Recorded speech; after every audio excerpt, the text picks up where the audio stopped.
Salut, je m'appelle Phil. En 2015, j'avais 10 ans. Joueur de basket, skieur à mes heures, et mon but dans la vie était de devenir détective. Je suis le petit nouveau dans la classe de Julie, une enseignante de 5e année. Elle est vraiment cool. Avec elle, les règles sont claires. Dès mon arrivée à l'école Notre-Dame-des-Bois-Francs, je savais que je passerais une super année. À ma première journée, elle m'a demandé de faire la lecture du code de vie avec mes parents et de mettre ma signature et la signature de ma mère ou de mon père au bas de la page 6. Juste le mot code, ça m'a sonné les cloches. Arrivé à la maison, j'ai mis mon agenda sur la table de la cuisine et j'ai sorti mon matériel de détective. J'étais alors prêt à mettre en pratique toutes mes techniques pour trouver toutes les réponses aux énigmes. Mais quand j'ai ouvert l'agenda, aïe aïe! Le code de vie, c'est rien d'autre que des règles à suivre dans l'école et dans la classe. Oh boy! Ça prenait vraiment pas la tête à Papineau pour déchiffrer quoi que ce soit. J'ai découvert assez niaiseusement que le code de vie était en fait des règles de vie de ma nouvelle école. C'est bien parce que Julie est vraiment cool et que je veux passer pour un bon gars que j'ai quand même décidé de faire ce qu'elle m'a demandé. Il a donc fallu que je lise les 6 pages pour comprendre les règles dans l'école. Alors, j'ai mis mon matériel de détective de côté, puis j'ai fait la lecture à ma manière du document. Voici l'histoire du code de vie vraiment pas top secret de l'école Notre-Dame-des-Bois-Francs. Règle A. J'ai mis un S en jaune parce qu'il y en a beaucoup. Je cite. « Je respecte les adultes et les autres élèves en m'adressant à eux sur un ton de voix modéré et calme, sans menaces, cris, injures, sacres, insultes, gestes obscènes ou violents. Ça risque pas de m'arriver. » La dernière fois que j'ai été agressif, c'est l'été dernier. Tout a commencé quand ma sœur... j'ai été puni, passons à autre chose. Règle 100SB. Je réponds aux demandes de l'adulte dans le temps demandé, tel que demandé sans argumenter. Je l'avoue, j'argumente souvent. À la maison. Surtout quand c'est le temps de faire la Moses de vaisselle. Mais en classe, jamais. Règle C. Toujours sans S. Je prends soin de l'environnement et je respecte le matériel. Je ne sais pas si le mot environnement rime avec EVB, mais pour ce qui est du matériel, si je veux pas qu'il finisse comme les dictionnaires de mon ancien prof d'anglais, ce serait pas mal bon de faire attention. Les règles de classe en S vert, parce qu'il y en a moins que les S jaunes. Ça a rapport avec le point repère de ma classe et des spécialistes. Ça, c'est le tableau qui dérange tout le monde quand ça fait scrunch. Puis on voit parfois des tofs verser quelques lames parce qu'ils doivent faire l'apprenti, qui est une sorte de retenue vraiment pas cool à l'école. Je l'ai vu à mon autre école, puis crois-moi, pour l'avoir déjà vécu en 2e année, c'est vraiment long. Puis il y a les règles en S rouge, parce qu'il y en a vraiment beaucoup. Ce sont les règles de fonctionnement de ma nouvelle école. Attendez, je vais prendre mon souffle. Bon, trajet entre l'école et la maison, le transport scolaire, la fréquentation scolaire, la ponctualité entrée et sortie, après les heures de classe, la bibliothèque, l'habillement, les déplacements, la nourriture, la période du midi, les récréations, la circulation, le code de vie en informatique, les lois en lien avec les drogues ou autres. À l'école, je suis poli. Je ne suis pas violent en parole et en gestes. En fait, reste poli et sois doux. Je m'abstiens de tout geste dangereux. Lancer des roches, des billes, des bâtons, des balles de neige ou tout autre objet. Dans le fond, comme dirait ma grand-mère, ce qui est au sol, reste au sol. Toute forme de violence ou de discrimination, intimidation, discrimination raciale ou sexuelle, taxage, menaces sont interdites. Dans le fond, comme dirait mon père, cherche pas le trouble. Je choisis des solutions pacifiques pour régler des conflits. 1. Se calmer. 2. Se parler.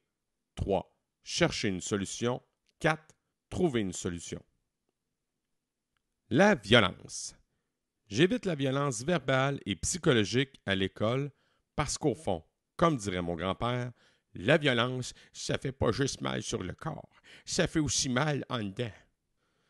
L'intimidation, c'est vraiment plate d'être la cible de violence à tous les jours par une personne ou un groupe de personnes, à l'école, dans la rue ou même sur Facebook. En passant, comme dirait ma prof, tu dois avoir 13 ans pour avoir un compte. La dénonciation. T'es pas un loser si tu dénonces quelqu'un de violent.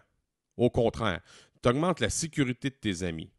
Puis, si tu as peur d'avoir des ennuis, les adultes de l'école savent comment t'aider. À l'école, il y a un plan de lutte contre l'intimidation et la violence. Règle B. Je fais ce qui est demandé, quand on me demande et sans rien ajouter. Sans argumentation ou rouspéter. Comme dirait mon père, je sais ce qui est bon pour toi. Fais-moi confiance. Règle C. La règle du prends soin de. Prends soin de ton école. Prends soin de ta classe. Prends soin de ton matériel scolaire qui ne t'appartient pas. Puis autant que possible, laisse tes jouets ou appareils électroniques chez vous, parce que l'école n'est pas responsable si tu te fais voler ou si on te le brise. Règle de classe. Ce qu'il faut que tu retiennes, c'est que tu as moins d'avertissements avec les spécialistes qu'en classe. Fais le calcul.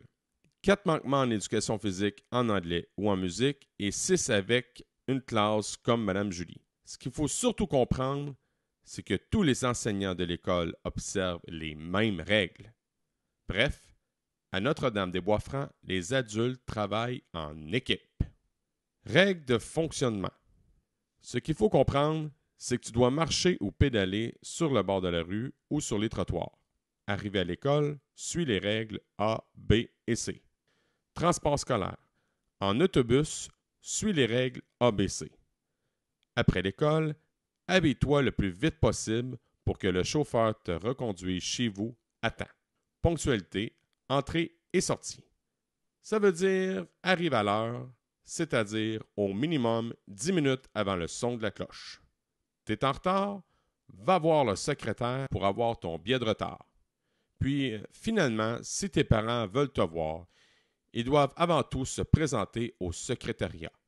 Après l'école, tu ne peux pas retourner en classe pour aller chercher quelque chose. La cour est réservée aux services de garde ou aux activités parascolaires. La bibliothèque. Ce qu'il faut retenir, c'est que tu as assez de 5 livres et que si tu en perds ou que si tu en brises, tes parents devront payer. Ou encore, sors ton argent de poche. En tout temps, je me présente à l'école avec des vêtements propres, convenables, décolletés décents, en bon état et qui tiennent compte de la saison. Le vêtement du haut doit couvrir la ceinture du vêtement du bas, les chandails doivent recouvrir la majorité des épaules, la longueur de la jupe ou bermuda doit recouvrir à mi-cuisse. Pour l'éducation physique, le costume est obligatoire. Je dois porter des espadrilles à semelles absorbantes, une culotte courte et un chandail à manches courtes. Les déplacements. 2 choses à retenir. On marche et on garde le silence. Nourriture. Les collations santé sont les fruits, les légumes et les produits laitiers. N'apporte pas de noix et arachides, des graines de tournesol avec écailles et surtout, oublie les ramen. La période du midi. Respecte les règles ABC. Ton sac et tes contenants doivent être identifiés à ton nom. Ton lunch doit respecter le guide alimentaire canadien. Si tu dînes à la maison, tu ne peux pas revenir avant 12h30. Les récréations. Une récré, ça se passe dehors. Ta place de jeu, tu y restes et tu joues au jeu selon les règles officielles. Un conflit?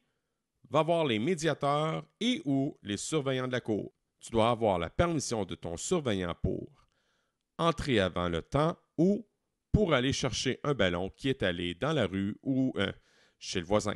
La circulation. T'enfourches ton vélo seulement à l'extérieur du terrain de l'école. Tu entres et tu sors par les portes qui donnent directement sur la cour d'école. À la fin de la journée, si tu prends l'autobus, tu dois sortir par la porte du stationnement. Le code de vie en informatique. Ce qu'il faut comprendre, c'est qu'il faut qu'un adulte soit présent pour entrer dans le lab d'informatique. Loi, drogue ou autre. Hey! Si-tu assez loser d'avoir, de vendre et de consommer de la drogue dans l'école?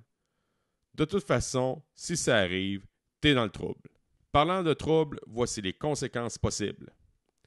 Explication verbale avec l'adulte, communication avec la direction, communication avec les parents, perte d'activité spéciale, réflexion écrite sur le comportement, rencontre avec les parents, gestes réparateurs, retrait interclasse, suspension des cours avec travail à faire, suspension à la maison avec du travail à faire, retour avec les parents et élaboration d'un plan d'intervention. Service de garde. Si tu vas au service de garde, tu dois respecter les mêmes règles qu'à l'école. Ding bang bong, ding bang ba bong, ding bang bong, ding ba bing bong, ding.